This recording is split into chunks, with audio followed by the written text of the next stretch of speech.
Hi friends, welcomes to Vasantham Saravanan channel. இன்றைக்கி நம்ம சேனலில் முளைக்கட்டின கொள்ளு வச்சு ஒரு சூப்பரான குழம்பு ரெசிபி தான் எப்படி செய்கிறதுன்னு பார்க்க போகிறோம். வாங்க இப்போது வீடியோக்குள்ளே போகலாம். வீடியோக்குள்ளே போகிறதுக்கு முன்னாடி நம்ம வசந்தம் சரவணன் சேனலை சப்ஸ்கிரைப் பண்ணாதுங்க, சப்ஸ்கிரைப் பண்ணிக்கோங்க. கூடவே இருக்க பெல் ஐக்கானையும் கிளிக் பண்ணிக்கோங்க. கொள்ளில் ஏராளமான சத்துக்கள் இருக்குங்க. அதை காட்டிலும் அதை முளைக்கட்டி வச்சு நம்ம உணவோடு பயன்படுத்தும் போது நார்மலாக இருக்க கொள்ளை விடவும் இந்த முளைக்கட்டின கொள்ளில் சத்துக்கள் ரொம்பவே ஏராளமாக இருக்குது. இரும்பு சத்து கம்மியாக இருக்கவங்க, அதாவது ரத்த சோகை இருக்கவங்களாம் இந்த கொள்ளை தங்களோட உணவில் அடிக்கடி சேர்த்துக்கணும். அது மட்டும் இல்லாமல் கால்சியம் சத்து கம்மியாக இருக்கவங்க, எலும்பு தேய்மானம் இருக்கவங்க, இவங்கெல்லாம் கொள்ளை அடிக்கடி நம்ம எடுத்துக்கலாம். ஏன்னா இதில் கால்சியம் சத்துமே அதிகமாக இருக்குது, புரதச்சத்து அதிகமாக இருக்குது, பாஸ்பரஸ், பொட்டாசியம் இப்படி சொல்லிகிட்டே போகலாம். அது மட்டும் இல்லாமல் வெயிட் லாஸ் பண்ணணும்னு நினைக்கிறவங்க, கொள்ளோட மிக முக்கியமான பெனிஃபிட்ஸ்லேயே ஒன்று உடல் எடையை குறைக்கிறது தான். வெயிட் லாஸ் பண்ணணும்னு நினைக்கிறவங்க கண்டிப்பாக இந்த கொள்ளை நம்மளோட உணவோடு சேர்த்துக்கும் போது இது வெயிட்டை குறைக்கிறதுக்கு உதவுது. அது மட்டும் இல்லாமல் சர்க்கரை நோயாளிங்களுக்கு சர்க்கரையோட அளவை கண்ட்ரோல்குள்ளே வச்சுக்கிறதுக்கும் இது மாதிரி இதோட பெனிஃபிட்ஸ் ஏராளமாக இருக்குது. இப்போ அந்த கொள்ளை வச்சு தான் இன்றைக்கி நம்ம ஒரு ரெசிபி செய்ய போகிறோம். ஃபஸ்ட்டு இந்த ரெசிபி செய்கிறதுக்காக 1 கப் அளவுக்கு கொள்ளு எடுத்து வச்சுருக்கேன். இது நல்லா ட்ரையாக இருக்குது இல்லைங்களா, காய வச்சு ட்ரையாக இருக்குது. இப்போ இந்த கொள்ளை நம்ம முளைக்கட்டி அதுக்கப்புறம் தான் பயன்படுத்த போகிறோம். இப்போ அதுக்காக ஒரு பவுலுக்கு மாற்றிக்கிறேன் இந்த கொள்ளை. இப்போ இதில் கொஞ்சமாக தண்ணி சேர்த்து இதை ஃபஸ்ட்டு ஒரு 2 டைம் நல்லா வாஷ் பண்ணி எடுத்துக்கலாம். வாஷ் பண்ணிவிட்டு இதை நைட்டு அப்படியே ஊற வச்சுருக்கேன். ஏன்னா இந்த கொள்ளு ஊறுறதுக்கு கொஞ்சம் டைம் எடுத்துக்கும். அதனால் நம்ம எப்போவுமே கொள்ளை பயன்படுத்தி உணவு சமைக்கும் போது அதை நைட்டே நம்ம ஊற வச்சுக்கலாம். இப்போ இந்த கொள்ளை நம்ம முளைக்கட்ட போகிறோம். அதனால் இந்த தண்ணியை நம்ம வடிகட்டிடலாம். வடிகட்டிட்டு இந்த கொள்ளு மட்டும் எடுத்துக்கலாம். இந்த தண்ணியை நம்ம வேஸ்ட் பண்ண தேவையில்லை. இதை அப்படியே வடிகட்டி வச்சுக்கிட்டு கொஞ்சமாக கொள்ளு பருப்பும் சேர்த்துக்கிட்டு கொள்ளு ரசம் வச்சோம்னா ரொம்பவே சூப்பராக இருக்கும். இந்த தண்ணி ரொம்ப புளிச்சு போச்சு, ரொம்ப நேரம் ஊற விட்டுட்டோம்னா அப்போ அதை நம்ம பயன்படுத்த தேவையில்லை. இப்போ ஒரு வடிகட்டியில் இந்த தண்ணியை நம்ம வடிகட்டி வச்சுக்கலாம். ஒரு வெள்ளை துணி ஒன்று போட்டு வச்சுருக்கேன். இப்போ அதில் இந்த தண்ணியெல்லாம் வடிகட்டிடுவோம். இப்போ அந்த துணியிலே தான் நம்ம இந்த கொள்ளை வச்சுருந்து இதை முளைக்கட்டி எடுக்க போகிறோம். இப்போ இந்த தண்ணி எல்லாத்தையும் வடிகட்டியாச்சு. இப்போ இதே துணியை அப்படியே நம்ம ஃபோல்ட் பண்ணிக்க போகிறோம்.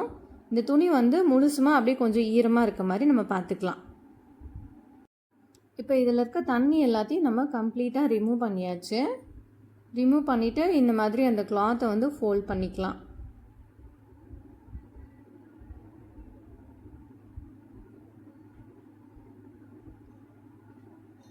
இந்த மாதிரி இறுக்கமாக்கிட்டு இதை அப்படியே அந்த கிளாத் எக்ஸஸாக இருக்கு இல்லையா, அதை அடிப்பாகத்தில் வச்சு அப்படியே நம்ம ஒரு பவுலுக்கு மாற்றி வச்சுக்கலாம். இப்போ பாருங்கள், இதை எக்ஸஸாக இருக்கு இல்லையா, இந்த கிளாத் கொஞ்சம் அடிப்பாகத்தில் இருக்க மாதிரி வச்சு ஒரு பவுலில் வச்சுக்கிறேன்.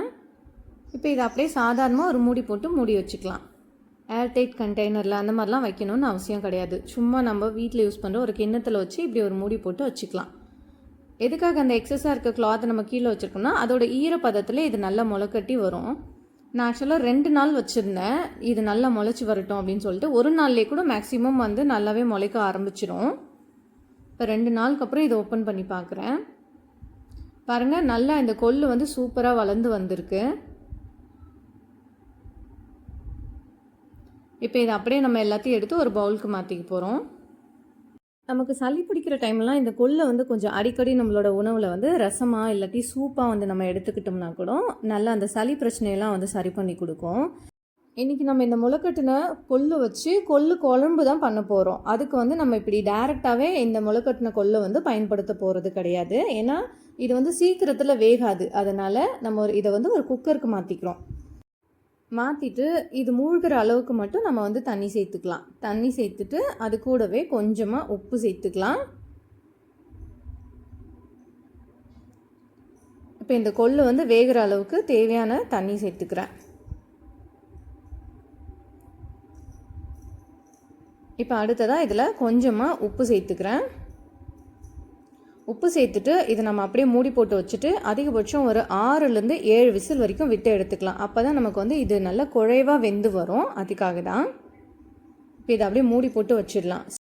ஸ்டவ் ஆன் பண்ணிவிட்டு ஒரு 6 விசில் வரைக்கும் வச்சு இதை நம்ம எடுத்துக்கலாம். இப்போ இது அப்படியே வெந்துட்டுருக்கட்டும். அதுக்குள்ளே நம்ம குழம்புக்கு நம்ம ரெடி பண்ணிக்கலாம். அதுக்காக ஸ்டவ் ஆன் பண்ணிவிட்டு ஒரு வானலியை ஹீட் பண்ணி வச்சுருக்கேன். இப்போ இந்த வானல் நல்லா சூடான பிறகு ஒரு 2 ஸ்பூன் அளவுக்கு கடலை எண்ணெய் சேர்த்துக்கிறேன். இப்போ அடுத்ததாக அது கூடவே ஒரு 2லேருந்து 3 ஸ்பூன் அளவுக்கு நல்லெண்ணெய் சேர்த்துக்கிறேன்.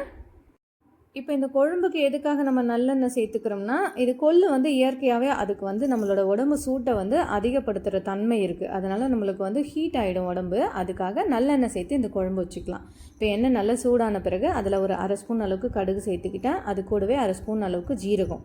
இப்போ அடுத்ததாக 1 ஸ்பூன் அளவுக்கு வெந்தயம் சேர்த்துக்கிறேன். இப்போ அடுத்ததாக இதில் கொஞ்சமாக சின்ன வெங்காயத்தை குட்டி குட்டியாக கட் பண்ணி வச்சுருக்கேன். இப்போ இந்த சின்ன வெங்காயத்தை இது கூட சேர்த்துக்கலாம். சப்போஸ் உங்கள்கிட்ட சின்ன வெங்காயம் கிடைக்கல அப்படின்னா நீங்கள் தாராளமாக பெரிய வெங்காயம் கூட இதுக்கு சேர்த்துக்கலாம். நான் ஒரு 2 கைப்பிடி அளவுக்கு சின்ன வெங்காயம் சேர்த்துக்கிட்டேன். அது கூடவே அடுத்ததாக ஒரு மீடியம் சைஸ் பெரிய வெங்காயமும் கட் பண்ணி வச்சுருக்கேன். அதையும் சேர்த்துக்கலாம். இப்போ இந்த சின்ன வெங்காயம், வெந்தயம், நல்லெண்ணெய் இது 3மே பார்த்திங்கன்னா கொள்ளுனால நம்மளோட உடம்பு சூடு வந்து அதிகரிக்காமல் இருக்கிறதுக்காக தான். அதனால நம்ம கொள்ளு பயன்படுத்தி எந்த உணவு நம்ம சமைக்கிறதா இருந்தாலும் அந்த உணவுக்கு தகுந்தாப்புல சின்ன வெங்காயம், நல்லெண்ணெய், இந்த வெந்தயம் எந்த உணவு சமைக்கிறோமோ அதுக்கு ஏற்றாப்புல நம்ம இது எல்லாத்தையும் சேர்த்துக்கிட்டோம்னா இது வந்து உடம்பு சூட்டை வந்து குறைச்சி கொஞ்சம் நார்மலுக்கு வந்து நம்மளை வச்சுருக்கோம். இப்போ இது நல்லா நம்ம வதக்கி விட்டுக்கலாம். வெங்காயம் நல்லா சீக்கிரம் வதங்குறதுக்காக இதில் கொஞ்சமாக சால்ட் உப்பு சேர்த்துக்கிறேன். சேர்த்துட்டு இது நல்லா வதக்கி விட்டுக்கலாம். அடுத்ததாக இது கூட ஒரு கொத்தளவுக்கு கருவேப்பிலை சேர்த்துக்கிறேன். இப்போ இந்த வெங்காயம் வந்து ரொம்பலாம் கோல்டன் ப்ரௌன் கலர் வதங்கணும் அப்படின்லாம் அவசியம் கிடையாது. ஓரளவுக்கு நல்லா வதங்கி வந்தாலே போதுமானதாக இருக்கும். இப்போ அடுத்ததாக ஒரு 2 தக்காளி, மீடியம் சைஸ் தக்காளியை எடுத்து மிக்ஸி ஜாரில் சேர்த்து அரைச்சி வச்சுருக்கேன். இப்போ அந்த தக்காளியை நம்ம இது கூட சேர்த்துக்கலாம். தக்காளியை நம்ம இந்த மாதிரி அரைச்சிட்டு சேர்க்கும் போது இந்த குழம்பு வந்து இன்னுமே கூடுதல் சுவையாக இருக்கும். அதுக்காக தான். இப்போ தக்காளி சேர்த்துட்டு இதோட பச்சை வாசனை போகிற வரைக்கும் இது நல்லா வதக்கி விட்டுக்கலாம். இப்போ இது கூடவே கொஞ்சமாக நம்ம உரிச்ச பூண்டை வந்து இது கூட சேர்த்துக்கலாம். இந்த குழம்புக்கெலாம் கொஞ்சம் வந்து இந்த பூண்டெல்லாம் நம்ம எக்ஸ்ட்ராவே நம்ம சேர்த்துக்கணும். இப்போ சேர்த்துட்டு இது எல்லாத்தையும் நம்ம வதக்கி விட்டுக்கலாம். இப்போ அடுத்ததாக இதில் ஒரு 1/2 ஸ்பூன் அளவுக்கு மஞ்சள் பொடி சேர்த்துக்கிறேன். ஓரளவுக்கு இந்த தக்காளியோட பச்சை வாசனைலாம் போயிடுச்சு. இப்போ இந்த டைமில் மஞ்சள் பொடி சேர்த்துக்கலாம். அடுத்ததாக காரத்துக்கு குழம்பு மிளகாய் பொடி சேர்த்துக்கிறேன். ஒரு 2 ஸ்பூன் அளவுக்கு குழம்பு மிளகாய் பொடி சேர்த்துட்டு இது எல்லாத்தையும் நம்ம வதக்கி விட்டுக்கலாம். இப்போ மிளகா பொடி, மஞ்சள் பொடியெலாம் சேர்த்துட்டு இது நல்லா நம்ம வதக்கி விட்டுட்டு இதோட ஸ்மெல்லாம் போன பிறகு இந்த குழம்புக்கு தேவையான அளவுக்கு நம்ம தண்ணி சேர்த்துக்கலாம். நம்ம இது கூட புளி தண்ணியும் சேர்க்க போகிறோம். அதனால் ஃபஸ்ட் நம்ம கொஞ்சமாக தண்ணி சேர்த்துக்கிட்டு அடுத்ததான் நம்ம புளியை வந்து நம்ம இது கூட சேர்த்துக்கலாம்.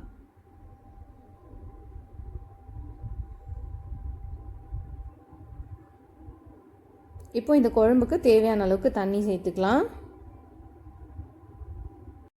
இப்போ அடுத்ததாக ஒரு சின்ன நெல்லிக்காய் சைஸில் புளி ஊற வச்சு வச்சுருக்கேன். இப்போ அதுலேருந்து புளி தண்ணியை மட்டும் வடிகட்டிட்டு நம்ம இது கூட சேர்த்துக்கலாம்.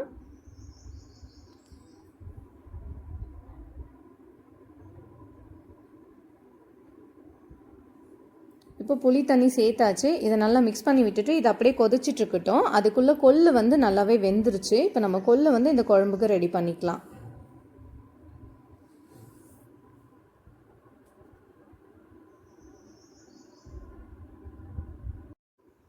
இப்போ 6 விசில் வந்துருச்சு கொள்ளு. அதனால் அடுப்பை ஆஃப் பண்ணிவிட்டு இந்த ஏரெல்லாம் ரிலீஸ் ஆன பிறகு இந்த குக்கரை ஓப்பன் பண்ணி பார்க்கலாம். பாருங்கள், கொள்ளு நல்லா குழைவாக வெந்து வந்திருக்கு. இப்போ வெந்து வந்திருக்க இந்த கொள்ளை வந்து நம்ம ஒரு மிக்ஸி ஜாருக்கு மாற்றிக்க போகிறோம். மிக்ஸி ஜாருக்கு மாற்றிட்டு இதை அப்படியே நம்ம அரைச்சி எடுத்துக்க போகிறோம். நம்ம இதை அப்படியே டேரெக்டாக கூட குழம்புல சேர்த்துக்கலாம். ஆனால் சின்ன பிள்ளைங்களாம் இருக்காங்க, அவங்க சாப்பிட்ணும் அப்படின்னா இதை நம்ம அரைச்சி சேர்த்துக்கிறது நல்லது. அந்த மாதிரி அரைச்சி சேர்த்துக்கிட்டோம்னா இன்னுமே சுவையாக இருக்கும் இந்த குழம்பு. இந்த கொள்ளை வந்து நம்ம ரொம்ப ஸ்மூத்தாக அரைச்சி எடுத்துக்கணும்னு அவசியம் கிடையாது. ஓரளவுக்கு கொஞ்சம் குறப்பாகவே அரைச்சி எடுத்துக்கலாம். அப்போ தான் குழம்புமே நமக்கு சாப்பிட்றதுக்கு நல்லாயிருக்கும். இப்போ இந்த கொள்ளை அரைச்சி எடுத்து வந்தாச்சு. இப்போ இதை அப்படியே கொதிச்சுட்ருக்க குழம்புல அப்படியே சேர்த்துக்க வேண்டியதான். சேர்த்துட்டு ஒரு 5 நிமிஷத்துக்கு மீடியம் ஃப்ளேமில் வச்சு அதை அப்படியே கொதிக்க வச்சிட்டோம்னா அவ்வளோதான், கொள்ளு குழம்பு ரெடி ஆகிடுச்சு. இதை அப்படியே மூடி போட்டு வச்சுட்டு மீடியம் ஃப்ளேமோட கொஞ்சம் கம்மியாக வச்சிடலாம். ஸ்டவ்வை வச்சுட்டு ஒரு 5 நிமிஷம் கழித்து பார்த்தோம்னா நல்லா எண்ணெய்லாம் அழகாக பிரிஞ்சு வந்திருக்கும். அந்த டைமில் நம்ம ஸ்டவ்வை ஆஃப் பண்ணிடலாம். கொத்தமல்லி தழை வேணும்னா நம்ம தூவி விட்டுக்கலாம். அவ்வளோதான், நல்ல சுட சுட சூப்பரான டேஸ்ட்டில் ஒரு கொள்ளு குழம்பு, முளை கட்டின கொள்ளு குழம்பு வந்து ரெடி ஆகிடுச்சு. நல்ல ஒரு ஹெல்த்தியான குழம்புன்னு கூட இதை சொல்லிக்கலாம். கொள்ளு சம்மந்தப்பட்ட உணவுகளை நம்ம எடுத்துக்கிற நாளில் அதிகமாக நம்ம தண்ணி வந்து குடிச்சுக்கணும். ஏன்னா இது வந்து உடம்பு சூட்டை வந்து அதிகப்படுத்திடும். அதனால் அந்த அன்னைக்கு இந்த கொள்ளு உணவு சாப்பிட்ற அன்னைக்கு நம்ம நிறைய தண்ணி குடிச்சுக்கணும். ஓகே ஃப்ரெண்ட்ஸ், அவ்வளோதான். சுட சுட சூப்பரான முளைக்கட்டின கொள்ளு குழம்பு ரெடி பண்ணியாச்சு. நீங்களும் இதே மெத்தடை ஃபாலோ பண்ணி உங்கள் வீட்டில் இந்த கொள்ளு குழம்பை செஞ்சு பாருங்கள். செஞ்சு பார்த்துட்டு இதோட டேஸ்ட்டு எப்படி இருந்ததுன்னு கமெண்ட் பண்ணுங்கள். இந்த வீடியோ உங்களுக்கு ரொம்ப பிடிச்சிருந்தா இந்த ரெசிபியை உங்களோட ஃபேமிலி அண்ட் ஃப்ரெண்ட்ஸ்க்கு ஷேர் பண்ணுங்கள், லைக் பண்ணுங்கள், கமெண்ட் பண்ணுங்கள். Thanks for watching.